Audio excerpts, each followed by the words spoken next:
Let's now create another object, and that will be the paintbrush. Let me switch here to the reference image. So this paintbrush right here, so pretty simple object that will combine some of these techniques we already done.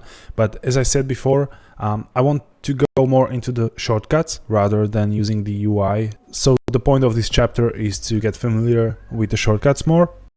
So right now we can create a new object, and instead of adding a new object right here, we can press Shift A, and you will see the same drop down appears, and you can select an object from here. So let's create a cube. Right now we need to move it out, and of course you can use these arrows and leave the gizmo active, but most of the time in my workflow I have the selection tool active here, so that way you get uncluttered UI where you don't have these additional arrows and rings and gizmos all over the scene, and you get a clear view of your scene and of your model. So this way, when you need to manipulate your object, you can just use very simple 3 shortcuts to move, rotate and scale it around, and that's G, R and S. So G is for the movement and it stands for grab, I believe. So if you press G, you just start grabbing the object around the scene with your mouse, and if you release with the right mouse button, you will cancel the operation, and if you click, you will confirm the operation. And many tools in Blender, when you're using shortcuts, work this way, where you activate the tool and then you either confirm with the left mouse button or cancel with the right mouse button. So if you want to rotate the object, you just press R and rotate, and if you want to scale this, you press S and scale, and again either confirm or cancel. And if you want to get specific with the axis, you do transformation around as you had with the colored arrows. After pressing the transformation shortcut, you can always specify the axis you're doing the operation. So let me just reset the object right here. So it's Alt G to reset it in the middle, or rather to reset the transformation. And now if I want to move it only on the X-axis, I can press G and then X to snap the movement only to X-axis. So at the first sight, it might look a little bit more tedious than just clicking and dragging the red arrow. But remember, if you're really doing this often, you will get it baked in your muscle memory, and you just start doing these things automatically without ever like moving the mouse to a specific arrow and something like that. So I really recommend this approach. So again, if you want to move something on X, just press GX and move it. And let's actually do that right here. Let's move it up here so it doesn't get in the way of our object, and we can start creating the brush. You can focus your camera on an object by pressing the period key on the numpad. You can find it next to 0. So let's press that and it will zoom in on your object, but more importantly, it will focus your camera around that. So now if I zoom out with the mouse wheel and rotate with the middle mouse button, I'm rotating around this object. And now we can go to the front view because I really want to modify the height of the cube.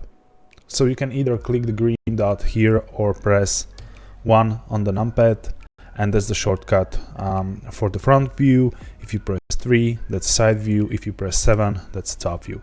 So this is again something that's good to really get into your muscle memory, where you can just very quickly look from the side and rotate your camera, and after a while it will really become your second nature to be navigating in this 3D workspace, and then it all really gets much easier. So right now when we're in the front view, we can scale this on the Z axis. So press S, Z, scale this like this. So it's basically around the same height as a T here. And now we can zoom in with the mouse wheel a little bit, press GZ and move this up a little bit.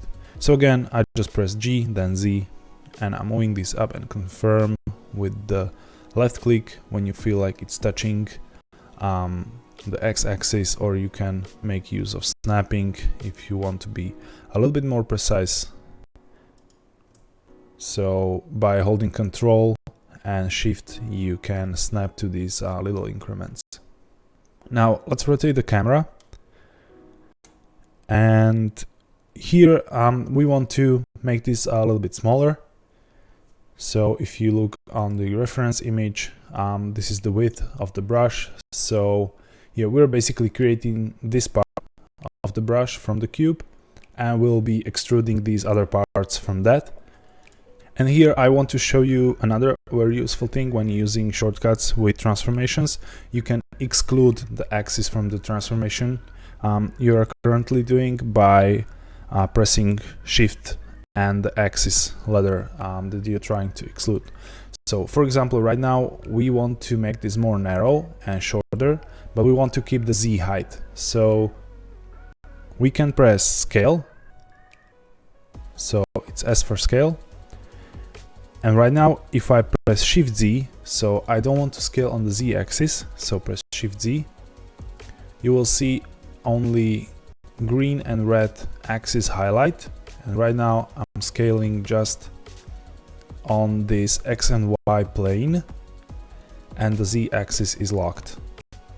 So if I would press Shift X, you would see the X axis is locked, and if I press Shift Y, you would see that the Y is locked. So this way it's very easy to do like a planar transformations only on two axes. And again, this is very quick. You just press S, Shift Z, and you're scaling. So let's scale this to something like this. Confirm with the left click. And we can of course optionally scale this on the Y axis as well, since it's a little bit shorter here. So let's rotate a little bit with the middle mouse button and scale this on Y.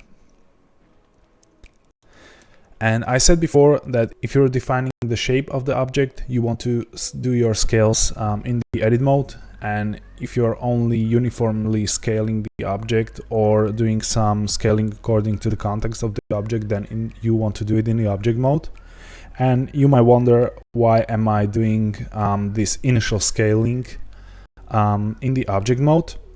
And that's a really good point, because as I said, it's only the initial scaling from the original cube. And when you're creating a new object, you kind of have to think about where your origin point for the object is. It's not a crucial thing, because you can always reposition the origin object whenever you want, but it's always good to avoid unnecessary steps when creating something.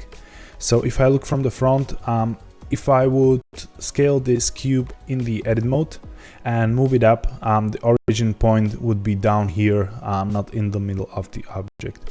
So that's why I did this scale right here. Let me rotate back. But as I said before, right now the scale is not uniform, as you can see here, and I want to reset this to 1. So Ctrl A to apply, and you might remember this from the object apply, and you can see here the shortcut Ctrl A, so it's Ctrl A and scale. So right now the scales are 1, 1, 1, and we can continue modeling the object. First, let's enter the edit mode, and the shortcut for that is Tab. So that way you can like enter the edit mode and exit whenever you want. It's very quick. So do it now, and after you get familiar with these basic shortcuts for camera controls, transformation, and switching the modes, you need some knowledge of the shortcuts for using some selection and modeling tools. And regarding the selection, very useful shortcuts are 1, 2, and 3, not on the numpad, but the regular numbers on the alphabet keyboard. And if you press 1, you're switching to the vertex select. If you press 2, you're switching to the edge select, and 3 is for the face select. So again, this is very useful, where you can just enter the edit mode and switch between these modes. It's very convenient. So right now I want you to switch to the face select by number 3, and we'll select the front face right there.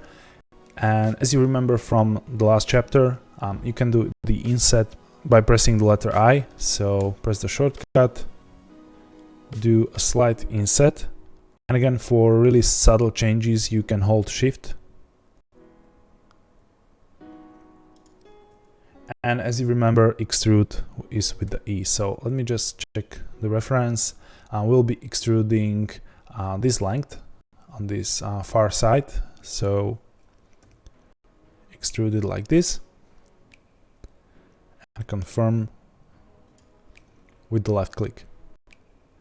And now we can just skew this, and there are a bunch of different ways how to do that.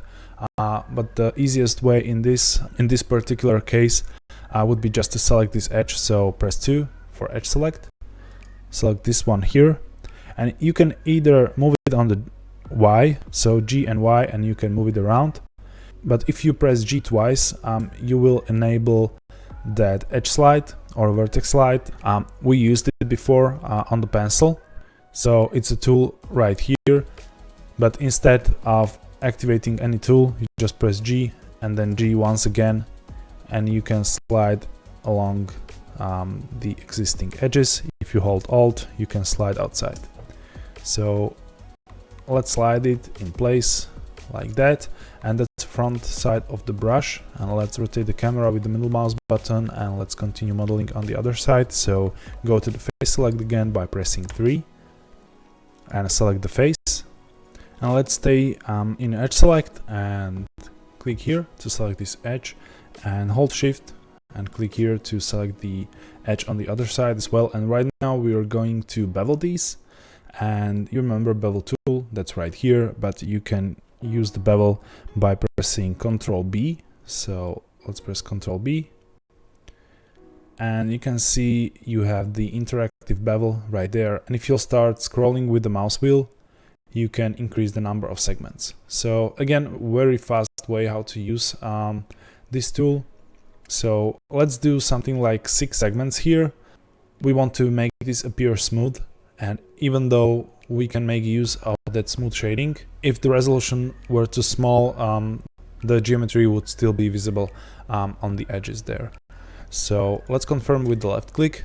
And right now we can go to the face select and select this face right here. We can inset this, so press I and inset and extrude. And again, let me check with the image. So I get the length right. We can rotate with the middle mouse button a little bit and just extrude like this. And right now we can scale this on the x-axis, so S and X, scale this out.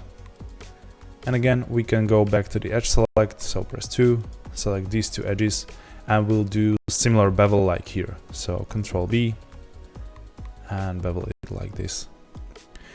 And basically that's all to it. This is some very simple low poly brush, and we can now tab out of the edit mode, right click, click shade smooth, and you can see right here how the default shade smoothing works. But you remember, you can always enable auto smooth. So let's click here in the object data properties under normals, locate auto smooth and activate it. We can leave the angle 30. If you had some larger angles that you would need to cover, you can always increase the number here. So let's now switch to the top view, and as you can remember, that was number 7 on the numpad. So let's press number 7, zoom out with the scroll wheel a little bit, and if you better need to see the outlines of your scene, it's always good to switch to the wireframe view. So you can click here and switch, and there's a shortcut for that as well, of course. And if you hold Z, you get this menu that's called a pie menu, and you can just simply rotate around, select the function you want and confirm, or just move to the direction of the function and release. So that's again very quick way how to do things. So this way you can switch the modes very fast. You just hold Z and drag your mouse the direction, and if you get used to that, again, it's really fast. So yeah, let's switch to the wireframe view. Right now we can press G and just move the brush into place. If you want to move your view, you can hold Shift, and by pressing middle mouse button you can move your scene. Now let's check the reference image once again, and the brush starts on the y-axis where the pencil is, and it's long approximately like the T and E letters here. So we can move this here, and I think the scale is quite alright here. So we can switch back to the solid view by holding Z and moving the mouse to solid, rotate with the middle mouse button, and there you go, there's your brush. I think it's maybe further away on the x-axis, and we'll see this once we set up our isometric camera, but right now we can just press G and X and move this a little bit away. Okay, and that's for the brush object, and we can move